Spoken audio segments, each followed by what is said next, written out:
Hello everyone, welcome back to Money Tax YouTube channel. ನಾನು ನಿಮ್ಮ Kishore. So ಇವತ್ತಿನ ವಿಡಿಯೋದಲ್ಲಿ how Modi is marketed India in international market, ಯಾವ ರೀತಿ ಭಾರತವನ್ನು ಇಂಟರ್ನ್ಯಾಷನಲ್ ಮಾರ್ಕೆಟಲ್ಲಿ ಮಾರ್ಕೆಟಿಂಗ್ ಮಾಡಲಾಗಿದೆ. ಸೊ ಈ ಒಂದು ವಿಡಿಯೋದಲ್ಲಿ ಕಂಪ್ಲೀಟ್ ಮಾರ್ಕೆಟಿಂಗ್ ರಿಲೇಟೆಡು. ಸೊ ಏನು ಡೀಟೇಲ್ ಏನು ಬೇಕು ಒಬ್ಬ ಪರ್ಸನ್ ಅಥವಾ ಒಬ್ಬ ಬಿಸ್ನೆಸ್ ಪರ್ಸನ್ಗೆ ಮಾರ್ಕೆಟಿಂಗ್ ರಿಲೇಟೆಡ್ ಏನು ಡೀಟೇಲ್ಸ್ ಬೇಕೋ ಈ ಒಂದು ವಿಡಿಯೋದಲ್ಲಿ ಸಿಗುತ್ತೆ. ಸರ್, ನಾನು ಫಾರ್ ಎಕ್ಸಾಂಪಲ್ ನಾನೊಬ್ಬ ಮ್ಯಾನುಫ್ಯಾಕ್ಚರ್, ನಾನೇನೋ ಒಂದು ಪ್ರಾಡಕ್ಟ್ನ ಮ್ಯಾನುಫ್ಯಾಕ್ಚರ್ ಮಾಡ್ತೀನಿ, ಅದು ನನ್ನ ಬಳಿ ಇಟ್ಕೊಂಡೇ ಇರೋಕ್ಕಾಗೋದಿಲ್ಲ. ಸೊ ಅದನ್ನ ನಾನು ಸೇಲ್ ಮಾಡಬೇಕಾದ್ರೆ ಅದು ಜನಕ್ಕೆ ಗೊತ್ತಾಗಬೇಕು ನನ್ನ ಹತ್ರ ಇದೆ ಅಂತ. ಸೊ ಅದನ್ನು ಮಾರ್ಕೆಟಿಂಗ್ ಅಂತ ಕರೀತಾರೆ. ಅಥವಾ ಫಾರ್ ಎಕ್ಸಾಂಪಲ್ ನಾನೊಬ್ಬ ರಾಜಕೀಯ ವ್ಯಕ್ತಿ ಆಗಿರ್ತೀನಿ. ಸೊ ನನ್ನ ಒಂದು ಹುಟ್ಟಿನ ಹಬ್ಬಕ್ಕೆ ನಾನೇನಾದರೂ ಒಂದು ಫಾರ್ ಎಕ್ಸಾಂಪಲ್ ಒಂದು ಗಿಫ್ಟ್ ಕೊಡೋಣ, ನಮ್ಮ ಒಂದು ಕಾನ್ಸ್ಟಿಟ್ಯೂನ್ಸಿಯಲ್ಲಿ ಅಂದ್ಕೊಳ್ಳೋಣ. ಸೊ ಅದ್ರ ಬಗ್ಗೆನೂ ಸಹ ತಿಳಿಸಿದ್ರೇ ಜನಕ್ಕೆ ಅವ್ರು ಬಂದು ತಗೊಳ್ಳೋದು. ಸೊ ಈಗ ಫಾರ್ ಎಕ್ಸಾಂಪಲ್ ಆದರೆ ಕರ್ನಾಟಕ ಗೌರ್ಮೆಂಟು ಕೆಲವೊಂದು ಫ್ರೀ ಸ್ಕೀಮ್ಸ್ನ ಲಾಂಚ್ ಮಾಡಿದೆ.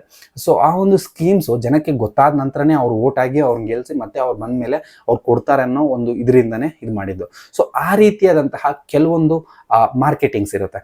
ಸೊ ನಾವೇನು ಮಾಡ್ತಿದ್ದೀವಿ ಅನ್ನೋದನ್ನು ಮಾರ್ಕೆಟಿಂಗ್ ಮಾಡ್ಕೋಬೇಕು ಫಸ್ಟ್. ಸೊ ಅದರಿಂದಲೇ ನಮಗೆ ರೆಕಗ್ನೈಸೇಷನ್ ಅನ್ನೋದು ಸಿಗುತ್ತೆ. ಸೊ ಈ ಒಂದು ನಮ್ಮ ಒಂದು ಪ್ರಾಡಕ್ಟು ಸೇಲ್ ಆಗಬೇಕಾದ್ರೂ ಸಹ ನಾವು ಮಾರ್ಕೆಟಿಂಗ್ ಮಾಡಬೇಕು. ಅದೇ ರೀತಿ ಇಂಟರ್ನ್ಯಾಷನಲ್ ಮಾರ್ಕೆಟಲ್ಲಿ, ಸೊ ಇಡೀ ಜಗತ್ತಿನಲ್ಲಿ ನಮ್ಮ ದೇಶದ ಒಂದು ಎಕ್ಸ್ಪೋರ್ಟ್ಸ್ ಆಗಿರಲಿ, ಅಲ್ಲಿರುವಂತಹ ಒಂದು ಅಲ್ಲಿಂದ ನಾವೇನಾದರೂ ತರಿಸ್ಕೋಬೇಕಾದ್ರೆ ನಮಗೆ ಒಂದು ಒಳ್ಳೆ ನೆಟ್ವರ್ಕ್ ಬೇಕಾಗುತ್ತೆ. ಸೊ ಅದನ್ನೆಲ್ಲ ಬಿಲ್ಡ್ ಮಾಡೋರು ಯಾರು?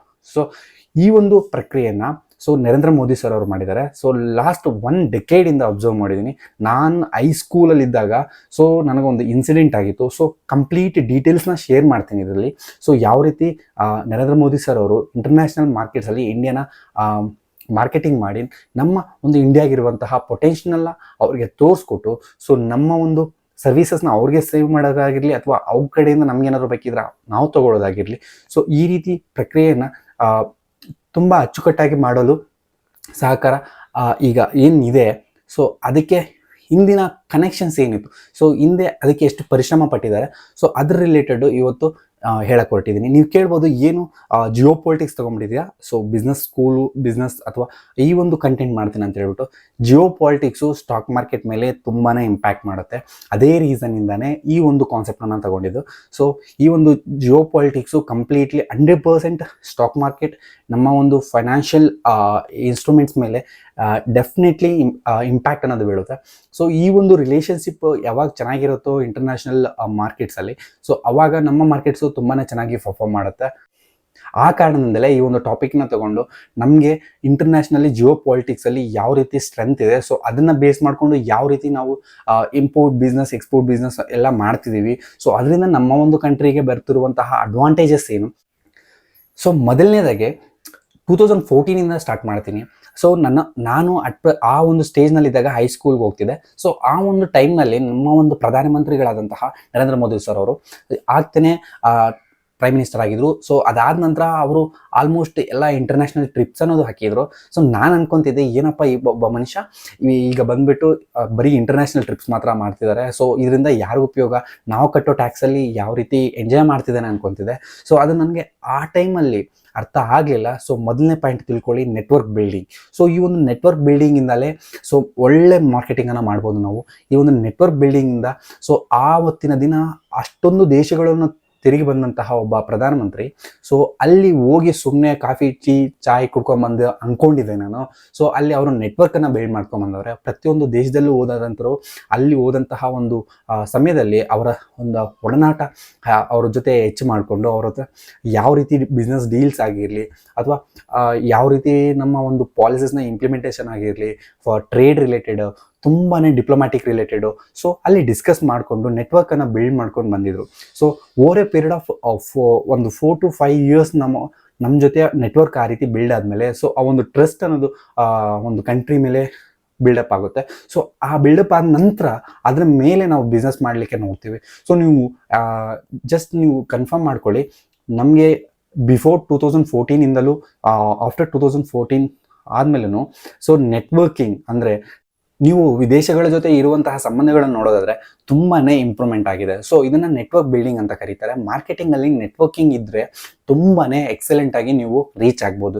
ಸೊ ನಮಗೆ ಈಗ ಫಾರ್ ಎಕ್ಸಾಂಪಲ್ 194 ಕಂಟ್ರೀಸ್ ಸಮ್ವೇರ್ ಜಾಸ್ತಿನೇ ಇರ್ಬೋದು. ಸೊ ಈ ಒಂದು ಎಲ್ಲ ಕಂಟ್ರೀಸ್ಗೂ ನರೇಂದ್ರ ಮೋದಿ ಅವರು ಹೆಂಗಿಲ್ಲ ಅಂದ್ರೂ ಗೊತ್ತಿರ್ತಾರೆ. ಯಾಕಂದರೆ ನಾವು ಈ was became A global leader. So ಆ ಕಾರಣದಿಂದ ಸೊ ಅವರ ಮಾತು ಕೇಳೋರು ತುಂಬ ಜಾಸ್ತಿ ಜನ ಇರ್ತಾರೆ. ಸೊ ಯಾವುದಾದ್ರೂ ಒಂದು ಪ್ರಪೋಸಲ್ ಕೊಟ್ಟರೆ ಅಕ್ಸೆಪ್ಟೆನ್ಸ್ ರೇಟ್ ಅನ್ನೋದು ಜಾಸ್ತಿ ಇರುತ್ತೆ. ಸೊ ನೆಟ್ವರ್ಕ್ ಬಿಲ್ಡಿಂಗಿಂದ ಇಷ್ಟೆಲ್ಲ ಬೆನಿಫಿಟ್ಸ್ ಇರುತ್ತೆ. ಸೊ ಇದು one of the best thing. Network building ಇದು ಒಂದು ಡೆಕೇಡ್ ಟೈಮ್ ತೊಗೊಂಡಿದೆ. ಟು ಬಿ ಫ್ರ್ಯಾಂಕ್, ನನಗೆ ಒಂದು ಆಲೋಚನೆ ಬಂದಾಗಿಂದ ನಾನು ಹೈಸ್ಕೂಲಲ್ಲಿದ್ದಾಗ 2014 ನಾನೇ ಹೇಳ್ತಿದ್ದೀನಿ, ಹೈಸ್ಕೂಲಲ್ಲಿದ್ದೆ ಆ ಟೈಮಲ್ಲಿ ನಾನು. ಸೊ ಆ ಟೈಮ್ನಲ್ಲಿ ಸೊ ಈ ರೀತಿಯಾದಂತಹ ಇನ್ಸಿಡೆಂಟ್ಸನ್ನು ನೋಡಿ ನಾನು ಬೈಕೊಂತಿದ್ದೆ. ಸೊ ಟ್ಯಾಕ್ಸ್ ಪೇಯರ್ ದುಡ್ಡಲ್ಲಿ ಯಾವ ರೀತಿ ಮಜಾ ಮಾಡ್ತಿದ್ದಾರೆ ಅಂತ. ಸೊ ಅದನ್ನು ಈಗ ರಿಯಲೈಸ್ ಆಗ್ತಿದ್ದೀನಿ, ಈ ರೀತಿ ಅದು ಹೆಲ್ಪ್ ಆಗ್ತಿದೆ. ಸೊ ಆ ಒಂದು ದಿನ ಅಲ್ಲಿ ಹೋಗಿ ಭೇಟಿ ಮಾಡಿ ಅಲ್ಲಿ ನೆಟ್ವರ್ಕ್ ಬಿಲ್ಡ್ ಮಾಡಿದ್ರಿಂದ ಈಗ ಅಲ್ಲಿಂದ ನಮ್ಗೆ ಯಾವುದೇ ಒಂದು ಥರ ಬಿಸ್ನೆಸ್ ರಿಲೇಟೆಡ್ ಪಾಲಿಸೀಸ್ ಇಂಪ್ಲಿಮೆಂಟೇಷನ್ ಆಗಿರಲಿ, ಇದೆಲ್ಲ ತುಂಬಾ ನಡೀತಿದೆ. ಸೊ ಮೊದಲನೇದು ನೆಟ್ವರ್ಕ್ ಬಿಲ್ಡಿಂಗ್. ಅದಾದ ನಂತರ friendliness relationship between the different countries. So ನೀವು ಯಾವುದೇ ಒಂದು ಮೀಟಿಂಗನ್ನು ಅಬ್ಸರ್ವ್ ಮಾಡ್ಬೋದು. ಸೊ ಒಂದು ಪರ್ಸ್ನಲ್ ಕನೆಕ್ಷನ್ ಬಾಂಡನ್ನು ಬಿಲ್ಡ್ ಮಾಡಿದ್ದಾರೆ ಎಂಟೈರ್ ವರ್ಲ್ಡ್ ನೆಟ್ವರ್ಕಲ್ಲಿ. ಸೊ ನರೇಂದ್ರ ಮೋದಿ ಸರ್ ಅವರು. ಸೊ ಅದರಿಂದ ಯಾವುದೇ ಒಂದು ಹಾಟ್ ಸಿಚುವೇಶನ್ ಬಂದಾಗ so coordination between the 2 countries, ಈಗ ಫಾರ್ ಎಕ್ಸಾಂಪಲ್ ನಾವು UAE ಮತ್ತು ಇಂಡಿಯಾ ಕಡೆ ನೋಡೋದಾದರೆ ಒಂದು ಒಳ್ಳೆ ಕೋರ್ಡಿನೇಷನ್ ಇದೆ. ಅವರ ಒಂದು ಲೀಡರ್ಸ್ಗೂ ನಮ್ಮಲ್ಲಿಂದ ಲೀಡರ್ಸ್ಗೂ ಒಂದು ಸ್ವಲ್ಪ ಕನೆಕ್ಷನ್ಸ್ ಇದೆ. ಸೊ ಆ ಕನೆಕ್ಷನ್ಸಿಂದ ನಮ್ಮ ಒಂದು ಟ್ರೇಡ್ ಅನ್ನೋದು ಈಸಿಯಾಗಿ ವರ್ಕೌಟ್ ಆಗುತ್ತೆ. So in compare to UK also, UKಗೂ ನಾವು ಕನೆಕ್ಟ್ ಮಾಡ್ಕೊಳ್ಳೋದಾದರೆ ಸೊ ಅಲ್ಲಿರುವಂತಹ ಕೆಲವೊಂದು ಡಿಪ್ಲೊಮ್ಯಾಟಿಕ್ಸ್ಗೂ ನಮ್ಮ ಒಂದು ಡಿಪ್ಲೊಮ್ಯಾಟಿಕ್ಸ್ಗೂ ಒಂದು ಸ್ವಲ್ಪ ಗುಡ್ ರಿಲೇಷನ್ಶಿಪ್ ಇರುವಂಥ ಸಮಯದಲ್ಲಿ ನಾವು ಯಾವ ಥರ ಬೇಕಿದ್ರೂ ಟ್ರೇಡನ್ನು ಎಕ್ಸಿಕ್ಯೂಟ್ ಮಾಡ್ಬೋದು. ಸೊ ನಮಗೆ ಯಾವುದೇ ಒಂದು ರೀತಿಯಾದಂತಹ ಟ್ರೇಡ್ ಕಾಂಪ್ಲಿಕೇಶನ್ಸ್ ಅನ್ನೋದು ಇರೋದಿಲ್ಲ. So when it comes to USA, ತುಂಬ ಕಂಟ್ರೀಸು ಇದೇ ಕಂಟ್ರಿ ಅಂತಲ್ಲ, ಸೊ ಆಲ್ಮೋಸ್ಟ್ ಎಲ್ಲ ಕಂಟ್ರೀಸ್ಗೂ ಒಳ್ಳೆ ರೀತಿಯಾದಂತಹ ಗುಡ್ ರಿಲೇಷನ್ಶಿಪ್ಪನ್ನು ಮೇಂಟೈನ್ ಮಾಡ್ತಿದ್ದಾರೆ. ಸೊ ಇದರಿಂದನೂ ಸಹ ನಮ್ಮ ಒಂದು ಟ್ರೇಡ್ ಅನ್ನೋದು ಎಕ್ಸಿಕ್ಯೂಟ್ ಆಗುತ್ತೆ. ಸೊ ಇಲ್ಲಿ ನಾನು ಮಾರ್ಕೆಟಿಂಗ್ ಅಂತಿದ್ದೀನಿ, ಟ್ರೇಡ್ ಅಂತಿದ್ದೀನಿ. ಸೊ ಇದು ಈ ರೀತಿ ಮಾರ್ಕೆಟಿಂಗ್ ಮಾಡೋದ್ರ ಮುಖಾಂತರಲ್ಲೇ ಸೊ ಇಲ್ಲಿ ಟ್ರೇಡ್ ಎಕ್ಸಿಕ್ಯೂಟ್ ಆಗ್ತಿರೋದು. ಸೊ ಇದನ್ನು ನೀವು ಕನ್ಸಿಡ್ರೇಷನ್ ಮಾಡ್ಕೋಬೇಕಾಗುತ್ತೆ. ಸೊ ಮಾರ್ಕೆಟಿಂಗ್ ಯಾವ ರೀತಿ ಮಾಡಿದ್ರು, ಈ ಒಂದು ನೆಟ್ವರ್ಕ್ ಬಿಲ್ಡ್ ಮಾಡಿ ಗುಡ್ ರಿಲೇಷನ್ಶಿಪ್ ಮಾಡೋದ್ರ ಮುಖಾಂತರ ಅವರು ಟ್ರೇಡ್ಗೆ ಅಕ್ಸೆಪ್ಟೆನ್ಸು, ಟ್ರಸ್ಟ್ ಅನ್ನೋದು ಬಿಲ್ಡ್ ಆಗಿ ಸೊ ಟ್ರೇಡ್ ಅನ್ನೋದು ನಡೀತಿದೆ ಈಗ. ಸೊ ಇದು one of the best example. ಇನ್ನು 3ನೇ ಪಾಯಿಂಟ್ ಬಂದ್ಬಿಟ್ಟು recognisation of Africa in G20. Africa ಅನ್ನೋ ಒಂದು ಖಂಡನ ನಾವು ರೆಕಗ್ನೈಸೇಷನ್ ಮಾಡಿದ್ವಿ. ಸೊ ಆಫ್ರಿಕನ್ ಯೂನಿಯನ್ನ ಸೊ ಸೇರ್ಪಡೆ ಮಾಡ್ಕೊಂಡ್ವಿ. ಸೊ ಈ ಕಾರಣದಿಂದ ಎಂಟೈರ್ ಆಫ್ರಿಕಾದಲ್ಲಿ ಇಂಡಿಯಾಗೆ ಗುಡ್ ಇಮೇಜ್ ಅನ್ನೋದು ಬಿಲ್ಡ್ ಆಗಿದೆ. ಇದರಿಂದ ತುಂಬಾನೇ ಅಡ್ವಾಂಟೇಜಸ್ಸು ನಮ್ಮ ಇಂಡಿಯಾಗಿದೆ. ಸೊ ಇದೊಂದು ಸ್ವಲ್ಪ ಮಾರ್ಕೆಟಿಂಗು ಅಂತ ಹೇಳ್ತೀನಿ ನಾನು. ಸೊ ಇದ್ರ ಮಾರ್ಕೆಟಿಂಗ್ ಅಂತಲ್ಲ, ಒಂದು ಹೆಲ್ಪಿಂಗ್ ನೇಚರ್ ಅಂತ ಹೇಳ್ಬೋದು. ಸೊ ಕಂಪೇರ್ ಟು ಬಿಸ್ನೆಸ್ ಮೆಂಟಾಲಿಟಿಯಿಂದ ನೋಡೋದಾದರೆ ಇದೊಂದು ಸ್ವಲ್ಪ ಗುಡ್ ಮಾರ್ಕೆಟಿಂಗ್ ಅಂತಲೇ ಹೇಳ್ತೀನಿ. ಯಾಕೆಪ್ಪ ಅಲ್ಲಿ ಮಾರ್ಕೆಟಿಂಗ್ ಬರುತ್ತೆ ಅಂತಂದರೆ, ಎಂಟೈರ್ ಆಫ್ರಿಕಾದಲ್ಲಿ ಒಳ್ಳೆ ರೇರ್ ಅರ್ತ್ ಮೆಟೀರಿಯಲ್ಸ್ ಇದೆ. ಸೊ ಅಲ್ಲಿರುವಂತಹ ಅರ್ತ್ ಮೆಟೀರಿಯಲ್ಸ್ನ ನಾವು ಟ್ರೇಡ್ ಮಾಡ್ಲಿಕ್ಕಾಗಿರಲಿ ಅಥವಾ ಅಲ್ಲಿ ನಾವು ಗುತ್ತಿಗೆನ ತಗೊಂಡು ನಾವು ಆ ಮೈನಿಂಗ್ ಮಾಡೋದು ರಿಲೇಟೆಡ್ ಆಗಿರಲಿ, ಸೊ ಅವ್ರಿಗೊಂದು ನಾವಿದ್ದೀವಿ ಅನ್ನೋ ಒಂದು ಕಾನ್ಫಿಡೆನ್ಸನ್ನು ತುಂಬಿ ಅಲ್ಲಿ ಈ ಬಿಸ್ನೆಸ್ ಮಾಡೋದಾಗಿರಲಿ, ಸೊ ಅವರ ಒಂದು ಪ್ರಾಬ್ಲಮ್ಸ್ಗೆ ನಾವು ಸ್ಪಂದನೆ ಕೊಡೋದ್ರಿಂದ ಸೊ ಅವರಿಗೆ ನಮ್ಮ ಮೇಲೆ ಟ್ರಸ್ಟ್ ಬಿಲ್ಡ್ ಆಗಿ ನಮ್ಮ ಜೊತೆ ಟ್ರೇಡ್ ಮಾಡೋಕ್ಕೆ ನಮ್ಮನ್ನು ಟ್ರಸ್ಟ್ ಮಾಡೋದು ಮತ್ತು ನಮಗೆ ಯುನೈಟೆಡ್ ನೇಷನ್ಸಲ್ಲಿ ಸಪೋರ್ಟಿಂಗ್ ರಿಲೇಟೆಡ್ ಆಗಿರಲಿ, WTOದಲ್ಲಿ ಸಪೋರ್ಟಿಂಗ್ ಆಗಿರಲಿ, ಸೊ ಇವ್ರ ಕಡೆಯಿಂದ ಸಿಗುವಂತಹ ಚಾನ್ಸಸ್ಸು ತುಂಬ ಜಾಸ್ತಿ ಇರುತ್ತೆ. ಸೊ ಆ ಕಾರಣದಿಂದ ಸೊ ಈ ಒಂದು ರೆಕಗ್ನೈಸೇಷನ್ನು ತುಂಬಾ ಹೆಲ್ಪ್ ಆಗುತ್ತೆ ಎಂಟೈರ್ ಇಂಡಿಯನ್ ಮಾರ್ಕೆಟಿಂಗಲ್ಲಿ.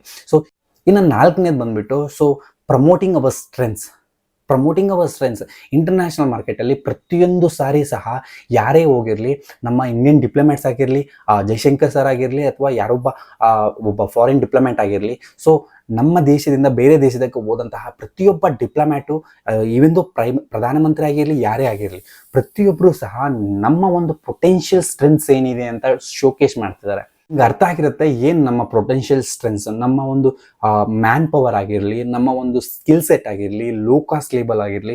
ಸೊ ಈ ಒಂದು ಸ್ಕಿಲ್ ಸೆಟ್ಟು ನಮ್ಮ ಹತ್ರ ಇದ್ದಂತಹ ಸ್ಕಿಲ್ ಸೆಟ್ಟು ಸ್ಟೂಡೆಂಟ್ಸ್ ಆಗಿರಲಿ, ಸೊ ಗ್ರಾಜ್ಯುಯೇಟ್ಸ್ ಇಂಜಿನಿಯರಿಂಗ್ಸ್ ಆಗಿರಲಿ, ಸರ್ವಿಸ್ ಸೆಕ್ಟರ್ ರಿಲೇಟೆಡ್ ಆಗಿರಲಿ, ಇದಂತಹ ಒಂದು ಕಂಪ್ಲೀಟ್ ಪ್ಯಾಕೇಜ್ ಏನಿದೆ ಎಲ್ಲೂ ಸಿಗ್ಲಿಕ್ಕೆ ಚಾನ್ಸ್ ಇಲ್ಲ. ಈ ಒಂದು ಎಲ್ಲ ಪೊಟೆನ್ಷಿಯಲ್ಸ್ ಅನ್ನು ಸಹ ಎಂಟೈರ್ ವರ್ಲ್ಡ್ ಮುಂದ್ಗಡೆ ಶೋಕೇಸ್ ಮಾಡೋದಾಗಿರಲಿ, ಸೊ ಪ್ರತಿಯೊಬ್ಬ ಡಿಪ್ಲೊಮ್ಯಾಟು ಸಹ ಇಂಡಿಯಾ ಬಗ್ಗೆ ಪಾಸಿಟಿವ್ ಆಗಿ ಮಾತಾಡೋದಾಗಿರಲಿ, ಸೊ ಈ ರೀತಿಯಾದಂತಹ ಒಂದು ನಮ್ಮ ಒಂದು ಪೊಟೆನ್ಷಿಯಲ್ಸ್ನ ನಾವು ಯಾವತ್ತೂ ಶೋಕೇಸ್ ಮಾಡ್ಕೊತೀವೋ ಅವಾಗೇ ನಮಗೆ ರೆಕಗ್ನೈಸೇಷನ್ ಸಿಗುತ್ತೆ. ಎಂಟೈರ್ ವರ್ಲ್ಡಲ್ಲಿ ನಮ್ಮ ಒಂದು ಇಂಡಿಯನ್ ಸ್ಟೂಡೆಂಟ್ಸ್ಗಿರುವಂತಹ ಒಂದು ರೆಸ್ಪೆಕ್ಟ್ ಆಗಿರಲಿ ಅಥವಾ ಒಂದು ಕ್ವಾಲಿಫಿಕೇಷನ್ ಸ್ಕಿಲ್ ಸೆಟ್ಸ್ ಈ ರೀತಿ ಡಿಮ್ಯಾಂಡ್ ಆಗಿರಲಿ ತುಂಬಾ ಜಾಸ್ತಿ ಇದೆ. ಸೊ ನೀವು ಇದಕ್ಕೆ ಬೆಸ್ಟ್ ಎಕ್ಸಾಂಪಲ್ ನೀವು ನೋಡ್ಬೋದು, ಟಾಪ್ ಫಾರ್ಚೂನ್ 500 ಕಂಪ್ನಿ CEOಸ್ನ ಅಬ್ಸರ್ವ್ ಮಾಡಿದ್ರೆ ಎಲ್ಲರೂ ಆಲ್ಮೋಸ್ಟ್ ಇಂಡಿಯನ್ಸೇ ಇರ್ತಾರೆ ಅಥವಾ ಇಂಡಿಯನ್ ಬ್ಯಾಕ್ಗ್ರೌಂಡ್ ಇರೋರು ಇರ್ತಾರೆ. ಸೊ ಇದಕ್ಕೆ ಮೈನ್ ಎಕ್ಸಾಂಪಲ್ಲೇ ಇದು. ಸೊ ಇದು ನಿಮಗೆ ಅರ್ಥ ಆಗಿರುತ್ತೆ. ಇನ್ನು 5ನೇ ಸ್ಟ್ರಾಟಜಿ ಬಂದ್ಬಿಟ್ಟು investments and technology. So investment and technology ಇನ್ನೂ ತುಂಬ ಬೇಕಾದಷ್ಟು ಇದೆ. ಸೊ ನಾನು ಇನ್ನು ಲಾಸ್ಟ್ ಒಂದು 5ನೇದು ಮಾತ್ರ ಮುಗಿಸ್ತೀನಿ, ಯಾಕೆಂದರೆ ತುಂಬ ಲೆಂತಿ ಆಗಿಬಿಡುತ್ತೆ video. So investment and technology related. So ಯಾವುದೇ ಒಂದು ಕಂಪನಿ ನಮ್ಮ ಭಾರತಕ್ಕೆ ಬರಬೇಕಾದ್ರೆ ಈಗಿರುವಂತಹ ಸಿಚುವೇಶನಲ್ಲಿ ನಾವು ಟೆಕ್ನಾಲಜಿ ಶೇರ್ನ ಕೇಳ್ತಿದ್ದೀವಿ. It may be in defence, it may be in cars, it may be in anything, chips ಆಗಿರಲಿ, ಪ್ರತಿಯೊಂದರಲ್ಲೂ ಸಹ ನಾವು ಟೆಕ್ನಾಲಜಿ ಶೇರಿಂಗನ್ನು ಕೇಳ್ತಿದ್ದೀವಿ. ಸೊ ಮೊದಲಿದ್ದಂತಹ ಒಂದು ಪರಿಸ್ಥಿತಿನೇ ಬೇರೆ, ಈಗಿರುವಂತಹ ಪರಿಸ್ಥಿತಿನೇ ಬೇರೆ. ಸೊ ಈಗಿರುವಂತಹ ಸಿಚುವೇಶನಲ್ಲಿ ನಮಗೆ ಟೆಕ್ನಾಲಜಿ ಶೇರಿಂಗ್ ಕೊಡುವಂತಹ ಒಂದು ಕಂಪನಿಗಳ ಜೊತೆ ಮಾತ್ರ ನಾವು ಟೈಅಪ್ ಅನ್ನು ಆಗೋದಾಗಿರಲಿ. ಈಗ ಇವೆಂದು ನಮ್ಮ ಒಂದು ಬೆಸ್ಟ್ ಎಕ್ಸಾಂಪಲ್ ಅಂದರೆ ಆ್ಯಪಲ್ ಆಗಿರಲಿ, ಅದ್ರ ಜೊತೆಗೆ ಟೆಸ್ಲಾ ಆಗಿರಲಿ. ಸೊ ಟೆಸ್ಲಾ ಅವರು ಸಹ ಸೊ ಟಾಕ್ಸ್ ನಡೀತಿದೆ. ಕಂಪ್ಲೀಟ್ಲಿ ಮೇಡ್ ಇನ್ ಇಂಡಿಯಾ ಆದ್ರೇ ಸಹ ನಾವಿಲ್ಲಿ ಅಲೋ ಮಾಡ್ತೀವಿ. So import duty tax related ಆಗಿರಲಿ, ನೀವು ಬೇರೆ ಕಡೆಯಿಂದ ಮ್ಯಾನುಫ್ಯಾಕ್ಚರ್ ಮಾಡ್ಕೊಂಬಂದ್ರೆ ನಮ್ಮ ಇಂಡಿಯಾದಲ್ಲಿ ಸೇಲ್ ಮಾಡ್ಕೊಂಬಿಡೋಣ ಅಂದರೆ ಆಗೋದಿಲ್ಲ. ಅದಕ್ಕೆ ನಾವು ಇಂಪೋರ್ಟ್ ಡ್ಯೂಟಿ ಟ್ಯಾಕ್ಸ್ ಹಾಕ್ತೀವಿ. ಸೊ ನಿಮ್ಗೆ ಇಷ್ಟ ಇದ್ದರೆ ಬನ್ನಿ, ಇಲ್ಲಾಂದರೆ ಬಿಡಿ. ಸೊ ನೀವು ಟೆಕ್ನಾಲಜಿ ಶೇರ್ ಮಾಡಿ, ಇಲ್ಲಾಂದರೆ ನಮ್ಮ ಒಂದು ಕಂಪನಿಗಳ ಜೊತೆನೇ ನೀವು ಟೈಅಪ್ ಮಾಡಿಕೊಂಡು ನೀವು ಮ್ಯಾನುಫ್ಯಾಕ್ಚರ್ ಮಾಡೋ ಮುಖಾಂತರ ಅದಾದರೆ ನಾವು ಪರ್ಮಿಷನ್ ಕೊಡ್ತೇವೆ. ಈ ರೀತಿಯಾದಂತಹ ಪ್ರೋ ಇಂಡಿಯನ್ ರಿಲೇಟೆಡ್ ಸ್ಟ್ರೆಂತ್ಸ್, ನಮ್ಮ ಸ್ಟ್ರೆಂತ್ಸ್ ಆಲ್ರೆಡಿ ನಮಗೆ ಗೊತ್ತು. ನಮಗೆ ಎಂಟೈರ್ ಇಂಡಿಯಾದಲ್ಲಿರುವಂತಹ ಸ್ಕಿಲ್ ಸೆಟ್ ಆಗಿರಲಿ, ಅದ್ರ ಜೊತೆಗೆ ಮಾರ್ಕೆಟು ಸಹ ನಮ್ಮ ಇಂಡಿಯಾದಲ್ಲೇ ತುಂಬ ಜಾಸ್ತಿ ಮಾರ್ಕೆಟ್ ಇರೋದು. So it may be in EV, it may be in anything, India is a biggest market. ಇದು ಮ್ಯಾನುಫ್ಯಾಕ್ಚರಿಂಗ್ ಹಬ್ಬು ಆಗ್ಬೋದು, ಅದೇ ರೀತಿ ಮಾರ್ಕೆಟಿಂಗ್ ಕನ್ಸಂಪ್ಷನ್ ಹಬ್ಬು ಆಗ್ಬೋದು. ಯಾಕೆಂದರೆ we are more than 1.4 billion people ಇದ್ದೀವಿ. ಸೊ ಇದರಲ್ಲಿ ನಮಗೆ ದೊಡ್ಡ ಮಾರ್ಕೆಟು ಸಹ ಸಿಗುತ್ತೆ. ಈಗ ಆ್ಯಪಲ್ಲು ಈಗ ಮ್ಯಾನುಫ್ಯಾಕ್ಚರಿಂಗ್ ಯೂನಿಟ್ ಸ್ಟಾರ್ಟ್ ಮಾಡ್ತಿದೆ ನಮ್ಮ ಇಂಡಿಯಾದಲ್ಲಿ. ಅದಕ್ಕೆ ಮುಖ್ಯ ಕಾರಣ ಏನಂದರೆ India's one of the biggest consumption ಐಫೋನಲ್ಲಿ. ಮೈನ್ ಸ್ಟ್ರೆಂತ್ ಏನಂದರೆ ನಮಗೆ ಕನ್ಸಂಪ್ಷನ್ ಮಾರ್ಕೆಟು ಇದೆ, ಮ್ಯಾನುಫ್ಯಾಕ್ಚರಿಂಗ್ ಮಾರ್ಕೆಟು ಇದೆ, ಇನ್ಫ್ರಾಸ್ಟ್ರಕ್ಚರು ಇದೆ, ಇಲ್ಲಿ ಬಿಲ್ಡ್ ಮಾಡಲಿಕ್ಕೆ ಏನೆಲ್ಲ ಬೇಕು ಪ್ರತಿಯೊಂದು ಸಹ ಇದೆ. ಸೊ ಅದಕ್ಕೆ ನಾವು ನಮ್ಮ ಒಂದು ಕನ್ಸಂಪ್ಷನ್ ಮಾರ್ಕೆಟನ್ನು ಬಿಟ್ಕೊಡೋಕ್ಕೆ ಚಾನ್ಸಸ್ ಇಲ್ಲ. ಸೊ ನೀವು ಟೆಕ್ನಾಲಜಿನ ಶೇರ್ ಮಾಡ್ಕೊಳ್ಳಿ, ನೀವು ಮ್ಯಾನುಫ್ಯಾಕ್ಚರ್ ಮಾಡ್ಕೊಳ್ಳಿ ಅಂತ ಸೊ ಕಡಾಕಟ್ಟಾಗಿ ಅವರಿಗೆ ತಿಳಿಸಲಾಗಿದೆ. ಸೊ ಅದಾದ ನಂತರ ಕೆಲವೊಂದು ಮೇಯ್ನಾಗಿ ಫೋಕಸ್ ಮಾಡ್ತಿರುವಂತಹ ಒಂದು ಈ ರೀಸೆಂಟ್ ಡೇಸಲ್ಲಿ ಏನಪ್ಪ ಅಂದರೆ ನಮ್ಮ ಒಂದು ಡಿಜಿಟಲ್ ಕರೆನ್ಸಿನ ಸೊ ಇಂಟರ್ನ್ಯಾಷನಲ್ ಕರೆನ್ಸಿಯಾಗಿ ಮಾಡ್ತಿರೋದು. ಸೊ ನಮ್ಮ ಒಂದು ರುಪಿನ ಇಂಟರ್ನ್ಯಾಷನಲ್ ಮಾರ್ಕೆಟ್ಸ್ಗೆ ಇಂಟ್ರೊಡ್ಯೂಸ್ ಮಾಡ್ತಿರೋದು ಇದೇ ಬಿಗ್ಗೆಸ್ಟ್ ಅಚೀವ್ಮೆಂಟ್ ಅಂತ ಹೇಳಬೇಕು. ಯಾಕೆಂದರೆ ನಮ್ಮ ಕರೆನ್ಸಿ ಯಾವಾಗ ಇಂಟರ್ನ್ಯಾಷನಲ್ ಮಾರ್ಕೆಟ್ಗೆ ಹೋಗುತ್ತೋ ನಾವು ಡೆವಲಪಿಂಗ್ ಕಂಟ್ರಿಯಿಂದ ಡೆವಲಪ್ಡ್ ಕಂಟ್ರಿಗೆ ಹೋದಂಗೆ. ಸೊ ಯಾವಾಗ ನಮ್ಮ ಇಂಟರ್ನ್ಯಾಷನಲ್ ಮಾರ್ಕೆಟಲ್ಲಿ ನಮ್ಮ ಒಂದು ಕರೆನ್ಸಿನ ಅಕ್ಸೆಪ್ಟೆನ್ಸ್ ಮಾಡ್ತಾರೋ ಆವತ್ತು ನಮ್ಮ ಒಂದು ಪ್ರೆಸೆನ್ಸ್ ಅನ್ನೋದು, ನಮ್ಮ ಒಂದು ಅಸ್ತಿತ್ವ ಅನ್ನೋದು ತುಂಬಾ ಬೆಳಿಲಿಕ್ಕೆ ಜಾಸ್ತಿ ಇರುತ್ತೆ. ಒಂದು ಕರೆನ್ಸಿಗಿರುವಂತಹ ಮಹತ್ವ ತುಂಬಾ ಜಾಸ್ತಿ ದೊಡ್ಡದು. ಸೊ ಯಾವಾಗ ಅಮೇರಿಕಾ ಡಾಲರ್ನ ಒಂದು ವೆಪನ್ನ ಯೂಸ್ ಮಾಡ್ಕೊಂಡು ಈಗ ಎಂಟೈರ್ ವರ್ಲ್ಡ್ನ ಕಂಟ್ರೋಲ್ ಮಾಡ್ತಿದೆ, ಸೊ ಅದೇ ರೀತಿ ರುಪಿನ ಯೂಸ್ ಮಾಡಿಕೊಂಡು ಎಂಟೈರ್ ವರ್ಲ್ಡ್ನ ಕಂಟ್ರೋಲ್ ಮಾಡ್ಬೋದು ನಾವು ಸಹ.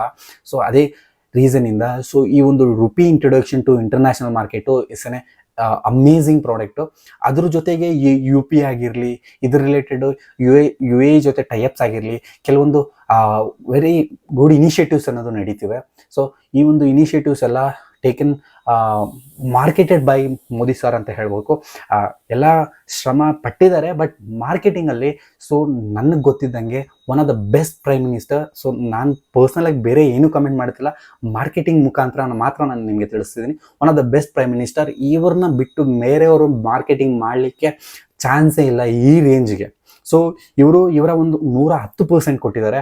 ಯಾವುದೇ ಒಂದು ಪ್ರೈಮ್ ಮಿನಿಸ್ಟರ್ ನರೇಂದ್ರ ಮೋದಿಯಿಂದ ಹಿಡಿದು ಅಟಲ್ ಬಿಹಾರಿ ವಾಜಪೇಯಿ, ದೇವೇಗೌಡರಾಗಿರಲಿ, ಇನ್ನು ಬೇರೆ ನೆಹರು ಆಗಿರಲಿ, ಇಂದಿರಾ ಗಾಂಧಿ ಆಗಿರಲಿ, ರಾಜೀವ್ ಗಾಂಧಿ ಆಗಿರಲಿ, ಯಾರೂ ಸಹ ಇಷ್ಟೊಂದು ಮಾರ್ಕೆಟಿಂಗು ಇಂಡಿಯಾಗೆ ಮಾಡಿರಲಿಲ್ಲ. ಸೊ ಇವರು ಮಾಡಿದ್ದಾರೆ. ಇನ್ನು ಮುಂದೆ ಮಾಡೋರು ಸಿಗ್ತಾರೋ ಇಲ್ವೋ ಗೊತ್ತಿಲ್ಲ, but Modi is ultimate in marketing. So international ಮಾರ್ಕೆಟಲ್ಲಿ ನಮ್ಮ ರುಪಿನ ಇಂಟ್ರೊಡಕ್ಷನ್ ಆಗಿರಲಿ ಮತ್ತು ಯು ಪಿ ಐನ ಮಾರ್ಕೆಟಿಂಗ್ ಮಾಡಿದ ವಿಧಾನ ಆಗಿರಲಿ, ಯು ಎ ಜೊತೆ ಟೈಅಪ್ ಆಗಿರಲಿ. ಸೊ ಈ ರೀತಿಯಾದಂತಹ ಕೆಲವೊಂದು ಇನಿಷಿಯೇಟಿವ್ಗಳು ಮಾರ್ಕೆಟಿಂಗಲ್ಲಿ ನಮ್ಮ ಇಂಟರ್ನ್ಯಾಷನಲ್ ಮಾರ್ಕೆಟ್ನಲ್ಲಿ ನಮ್ಮ ಒಂದು ರುಪಿಗೆ ತುಂಬಾ ಬೌನ್ಸನ್ನು ಕೊಟ್ಟುತ್ತೆ. ಸೊ ಇದು ಗಾಯ್ಸ್, ಇದು marketing related, how Modi is being marketed India in international market ಅಂತ. ಸೊ ಈ ಒಂದು ವಿಡಿಯೋ ಏನಾದರೂ ನಿಮ್ಗೆ ಇಷ್ಟ ಆಗಿದ್ರೆ ಲೈಕ್ ಮಾಡಿ ಮತ್ತು ನಿಮ್ಮ ಸ್ನೇಹಿತರಿಗೆ ಶೇರ್ ಮಾಡಿ. ಮುಂದಿನ ವಿಡಿಯೋಗಳಿಗಾಗಿ ನಮ್ಮ ಚಾನಲ್ನ ಸಬ್ಸ್ಕ್ರೈಬ್ ಮಾಡ್ಕೊಳ್ಳಿ ಅಂತ ಹೇಳ್ತಾ ಈ ಒಂದು ವಿಡಿಯೋನ ಎಲ್ಲ ಮುಗಿಸ್ತೀನಿ. ಜೈ ಹಿಂದ್.